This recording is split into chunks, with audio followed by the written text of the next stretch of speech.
po jako akawuwo.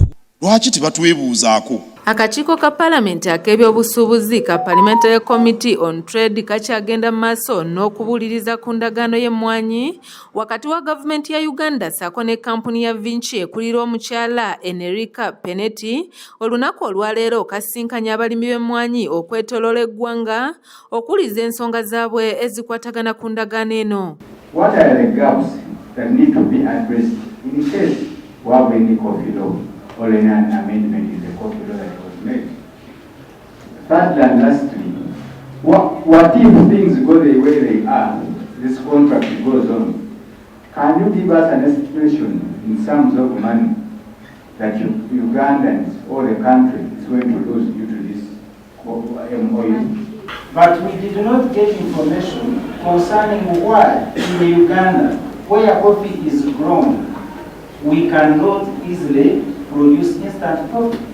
That information will help us in making our report and our recommendations to the government to make sure that starting next year, at least our people can start producing instant coffee. Abalimi bano mu bibiina byabwe okubadde Bugishu Cooperative Union, Kibinge Coffee Farmers Cooperative Society Limited ssaako n'abalala bategeezezza akakiiko nti singa endagaano eno egenda mu maaso obuzibu bwalijja mu busuubuzi n'obulimi bw'emmwanyi ng'enguzi yakufuuka baana baliwo ssaako ebizibu ebirala nga nabwe batyo balambisa ensonga ez'enjawulo eziyinza okuyitwamu okutumbula emmwanyi era ng'ensonga y'okubawuliriza ennyo ng'abalimi bagitadde ku mwanjo. Mulimu abantu abakola ebyo ebiri mu ndagaano ng'ate tebayambibwa nako. Kampuni we ziri nnyingi ezikola ogwo omulimu. N'olwekyo kye tubadde tugamba nti tukebere endagaano bagiddemu bagyekenenye. Ebintu byegabye birabika abalala nawe baba bayinza obifuna.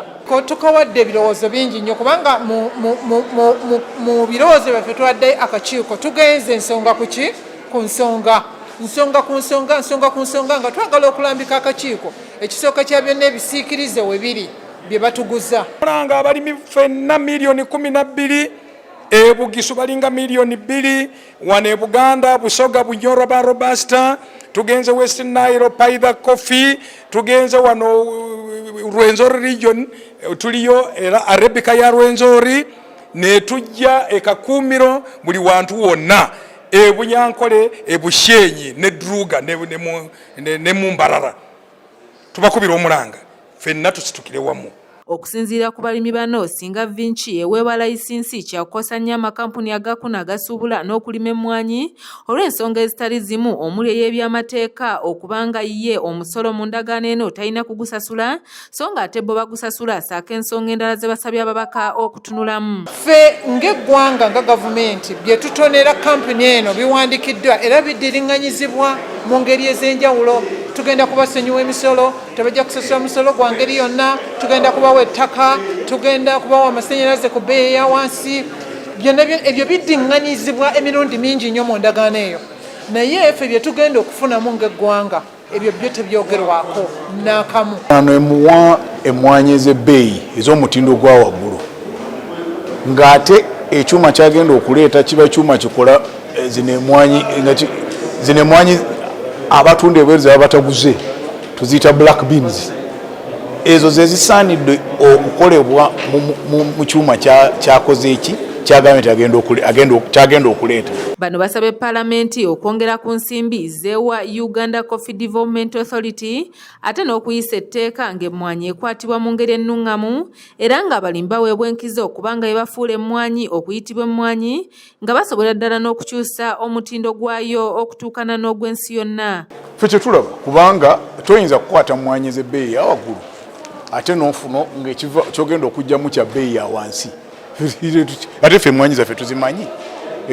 Naye nga ekyuma ekyo ensonga enkulu endala gye tuleese ekyuma ekyo kyetaagisa kubanga kijja kuyamba abantu baffe abalima awatono kuba bwemmanyi tebazikwata bulungi. Mu butazikwata bulungi ebbeeyi omutindo gwazo gubeera wansi.